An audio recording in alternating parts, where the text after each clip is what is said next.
कभी रात के अंधेरे में तारों को निहारते हुए ये सवाल उठा है मन में, मैं कौन हूँ? इस विशाल ब्रह्मांड में मेरा क्या अर्थ है?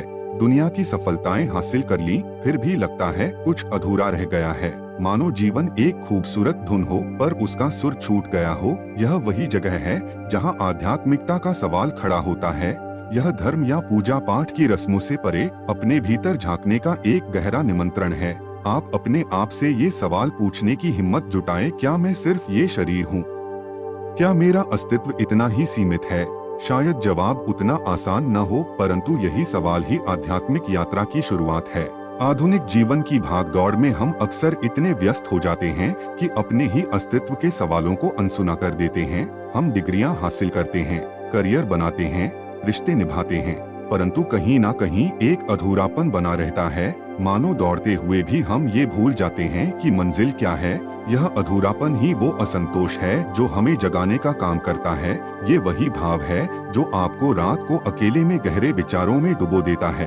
ये वही असहजता है जो आपको ये सवाल पूछने का बल देती है, क्या जीवन का बस इतना ही अर्थ है? दुनिया हमें सफलता का एक पैमाना देती है, पैसा, शोहरत, पद। हम उसे हासिल करने में जुट जाते हैं, परंतु क्या कभी ये सोचा है कि सफलता की परिभाषा हम खुद तय कर रहे हैं या समाज हमें बता रहा है? आध्यात्मिकता यहीं से शुरू होती है। ये सत्ता या दिखावे से परे अपने मूल स्वरूप को पहचानने की यात्रा है। ये वो विज्ञान है जो हमें सिखाता है कि हम सिर्फ ये भौतिक शरीर नहीं हैं, बल्कि उससे कहीं अधिक विशाल चेतना का अंश हैं। लेकिन ये रास्ता इतना आसान नहीं। आपको अपने अंतर्मन में गहराई तक जाने की हिम्मत जुटानी होगी। वहाँ अनेकों भ्रम, जन्मों जन्मों के संस्कार और रूढ़ियाँ आपको रोकने की कोशिश करेंगी, परंतु आप अकेले नहीं हैं। सदियों से संत, गुरु और ज्ञानी लोग इसी रास्ते पर चले हैं। उन्होंने अपने अनुभवों को बांटा है, मार्गदर्शन दिया है, ताकि आप भी अपनी आत्मिक यात्रा आरंभ कर सकें। आध्यात्मिकता को अक्सर गलत समझा जाता है। कुछ इसे धर्म से जोड़ देते हैं, तो कुछ किसी संप्रदाय विशेष से। कुछ मानते हैं कि आध्यात्मिक होने के लिए संसार को त्याग देना जरूरी है, जंगलों में जाकर तप करना पड़ता है। लेकिन सच ये है कि आध्यात्मिकता जीवन से भागना नहीं, बल्कि उसे गहराई से जीना है। ये चमत्कार या सिद्धियां हासिल करने की दौड़ नहीं, बल्कि अपने भीतर के सच्चे सुख को खोजने का मार्ग है। आप गौर करें, हर व्यक्ति के जीवन में वो सुखद क्षण आते हैं जब मन बिल्कुल शांत और आनंदित होता है। प्रकृति की गोद में संगीत सुनते हुए, किसी प्रियजन के साथ हंसते हुए। ये वो पल हैं जब हम अपने अस्तित्व के उस शुद्ध स्वरूप को छू लेते हैं। आध्यात्मिकता इन्हीं क्षणों को अपने जीवन का स्थायी हिस्सा बनाने की कला है। ये हमें सिखाती है कि हम सुख को बाहरी स्रोतों में न खोजें, बल्कि अपने भीतर ही उसकी अनुभूति करें। यह रास्ता थोड़ा कठिन जरूर है। मन तो बाहरी चीजों में ही भटकना चाहता है, परंतु निरंतर अभ्यास से हम अपने ध्यान को केंद्रित करना सीख सकते हैं। योग, ध्यान, प्रार्थना, ये सब आध्यात्मिक साधना के ही तो उपकरण हैं। जैसे जैसे हम अभ्यास करते हैं, वैसे वैसे हमारे अंदर के भ्रम कम होते जाते हैं। जीवन के उतार चढ़ाव हमें कम प्रभावित करने लगते हैं।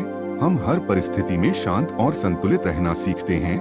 यह वही सच्ची सफलता है जिसे आध्यात्मिकता हमें प्राप्त करने का मार्ग दिखाती है। ये सफलता किसी पदवी या धन दौलत से नहीं मापी जा सकती।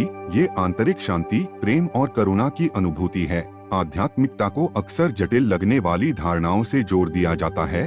ध्यान की मुद्राओं में बैठना, घंटों मंत्र जपना या सन्यासी का जीवन जीना, ये सब आध्यात्मिकता के पहलू जरूर हैं, लेकिन ये इसका पूरा दायरा नहीं है। सच्ची आध्यात्मिकता तो हमारे जीवन में ही छिपी हुई है। ये सड़क पर चलते हुए सूर्य की किरणों को महसूस करने में है। ये किसी की मदद करने पर मिलने वाले आत्मसंतुष्टि में है। ये प्रकृति की खूबसूरती को निहारने में पैदा होने वाले विस्मय में है। आध्यात्मिकता हमें सिखाती है कि हर अनुभव, चाहे वो सुखद हो या कष्टदायक, हमें अपने बारे में कुछ न कुछ सिखाता है। गुस्से में होश खोने से लेकर किसी की मृत्यु के गहरे शोक तक, हर भावना हमें अपनी आंतरिक दुनिया को समझने का अवसर देती है। इस आत्मावलोकन के जरिए ही हम अपने विचारों और भावनाओं को पहचान पाते हैं। हम देख पाते हैं कि कौन सी चीजें हमें खुशी देती हैं और कौन सी बेचैनी पैदा करती हैं। यही आत्मज्ञान हमें संतुलित विकल्प बनाने और अधिक सार्थक जीवन जीने में सक्षम बनाता है। तो आध्यात्मिकता को अपने जीवन में उतारने के लिए किसी अलग दुनिया में जाने की जरूरत नहीं है। आपने कभी गौर किया है कि हम जिंदगी को इतनी तेजी से जीते हैं कि आसपास की खूबसूरती को देखने का वक्त ही नहीं मिलता। सूर्योदय का जादुई नजारा, फूलों की मीठी खुशबू, बारिश की रिमझिम, ये सब छोटी छोटी चीजें ही तो जिंदगी में खुशियां भरती हैं। लेकिन भागदौड़ में हम इन लम्हों को यूं ही गुजर जाने देते हैं। आध्यात्मिकता हमें यही सिखाती है कि जिंदगी को होशपूर्वक जिया जाए। कभी किसी शांत जगह बैठें और सिर्फ अपनी सांसों पर ध्यान दें। महसूस करें कि कैसे हवा आपके नाक में जाती है और छाती को भरती है। आसपास की आवाजों को सुने, पेड़ों के पत्तों का सरसराहट, चिड़ियों की चहचहाट। ये छोटे छोटे ध्यान, मिनी मेडिटेशंस, आपको व्यस्त दुनिया से बाहर निकालकर वर्तमान क्षण में लाते हैं। यहीं पर सच्ची जिंदगी है। आध्यात्मिकता किसी धर्म या मजहब का विरोध नहीं करती, बल्कि ये हमें सिखाती है कि हर धर्म के मूल में यही भाव छिपा है, अपने आप को जानने और जीवन के सार को समझने की तड़प। आध्यात्मिकता को अपने दैनिक जीवन में लाने के लिए किसी जटिल अनुष्ठान की आवश्यकता नहीं है। बस इतना काफी है कि आप हर काम को थोड़े से अधिक सचेतनता के साथ करें। इमेजिन कीजिए, आप सुबह उठते हैं, सूरज की पहली किरणें आपकी पलकों को छू रही हैं। उस पल को रुककर महसूस करें। खिड़की खोलें, बाहर की ताजी हवा को अपने अंदर आने दें। गौर करें कि कैसे ये छोटी सी क्रिया आपके शरीर और मन को नई ऊर्जा से भर देती है। इसी तरह जब आप अपना नाश्ता तैयार करते हैं तो उस प्रक्रिया पर ध्यान दें। सब्जियों को काटते समय उनकी बनावट पर गौर करें, चाय की खुशबू को सूंघें, गर्म भोजन को अपने हाथों में लेते समय उसकी गर्मी को महसूस करें।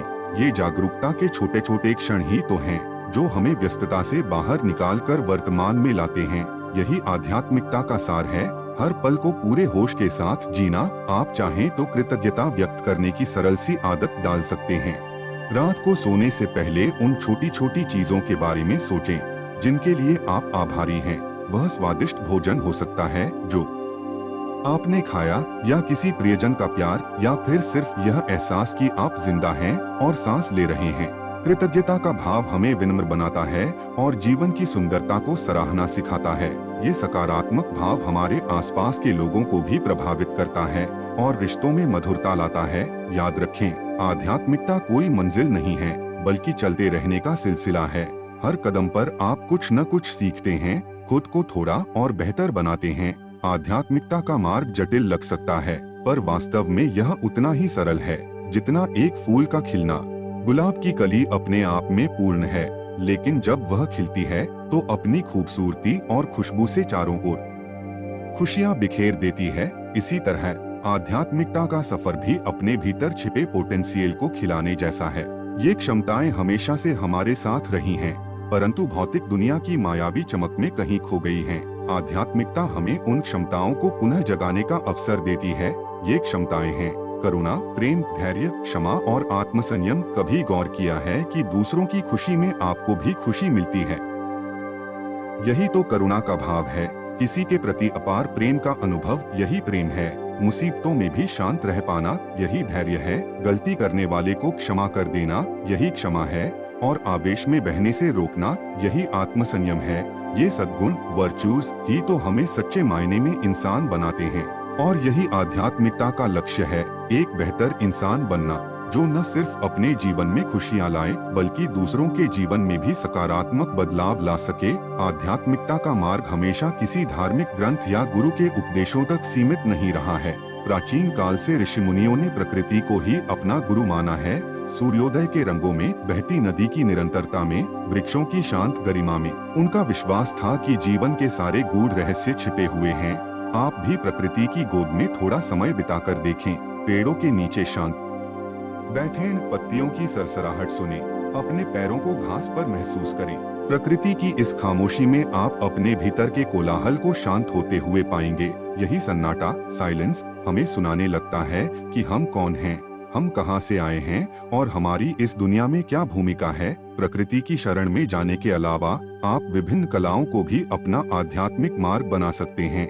संगीत की मधुर धुन, नृत्य की लयबद्ध गति या चित्रकला में रंगों का खेल, ये सभी माध्यम आपको अपने अंतर्मन से जुड़ने में सहायता कर सकते हैं। कलाओं में डूबते समय अपने अहंकार को त्याग दें, सिर्फ अनुभव करें, लय को महसूस करें, रंगों को देखें और संगीत को सुनें। इस समर्पण की भावना में आपको आत्मिक आनंद की अनुभूति होगी। याद रखें, आध्यात्मिकता का कोई निश्चित मार्ग नहीं है, यह एक अन्वेषण एक्सप्लोरेशन है। हर व्यक्ति अपनी यात्रा खुद तय करता है, जो उसे सत्य और आत्मज्ञान की ओर ले जाती है। आध्यात्मिकता को अक्सर एक गंभीर और जटिल विषय माना जाता है, मगर क्या आपने कभी गौर किया है कि बच्चे कितनी आसानी से आनंद में खो जाते हैं? वे पतंगों के पीछे भागते हुए, रेत में महल बनाते हुए या बारिश की बूंदों को छूते हुए कितने मगन हो जाते हैं। उनकी आंखों में एक निश्चल जिज्ञासा होती है, जो हर चीज को नए सिरे से देखती है। उनके दिलों में भेदभाव या रूढ़ियों का बोझ नहीं होता। यही वह सरलता और निर्मलता है जिससे हम आध्यात्मिकता सीख सकते हैं। बच्चों की तरह जिएं। यह कहना नहीं है कि हम बचपना अपना लें, बल्कि यह है कि दुनिया को उसी नजर से देखें जैसे बच्चे देखते हैं। आश्चर्य से भरी हुई, रहस्य से सराबोर अपने आसपास देखें।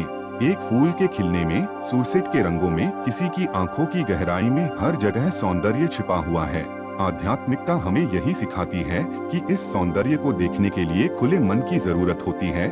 जब हम खुले मन से देखते हैं तो जिंदगी की छोटी छोटी खुशियां हमें गहरे रूप से स्पर्श करती हैं। सुबह की पहली किरण, पसंदीदा गाने की धुन, किसी प्रियजन की मुस्कान, ये सब अनुभव हमें आनंद से भर देते हैं। और यही आनंद ही तो आध्यात्मिकता का सार है। यही वो खुशी है जो किसी बाहरी चीज पर निर्भर नहीं करती, बल्कि हमारे भीतर ही निवास करती है। तो आइए थोड़ा रुकें और अपने आसपास देखें, आश्चर्य से देखें, खुले मन से देखें। शायद इसी पल आपको वो आध्यात्मिक जागरण का अनुभव हो जाए जिसकी आप तलाश कर रहे हैं। आध्यात्मिकता का मार्ग जटिल भूल भुलिया नहीं, बल्कि हर कदम पर खिलने वाला फूल है। यह गंभीर चिंतन या कठोर तपस्या से अधिक जिंदगी को खुले दिल से जीने का सलीका है। आपने देखा कि किस तरह प्रकृति, कला और बच्चों की सरलता से हम आध्यात्मिकता के पाठ सीख सकते हैं। याद रखें, यह कोई मंजिल नहीं, बल्कि चलता हुआ सिलसिला है। हर अनुभव, हर भावना हमें अपने बारे में कुछ न कुछ सिखाती है। तो आइए इस सफर पर साथ चलते हैं। आने वाले समय में हम और गहराई से देखेंगे कि किस तरह दैनिक जीवन में आदतों को बदलकर कर्मों को सचेतता से करते हुए और अपने विचारों को शुद्ध करते हुए हम आत्मिक जागरण की ओर अग्रसर हो सकते हैं। आपके प्रश्न और विचार हमारे लिए मार्गदर्शक हैं। बेझिझक उन्हें हमसे साझा करें ताकि हम मिलकर इस आत्मिक खोज को और भी सार्थक बना सकें। धन्यवाद। ज्ञान का विस्तार होता रहे, यही शुभकामना।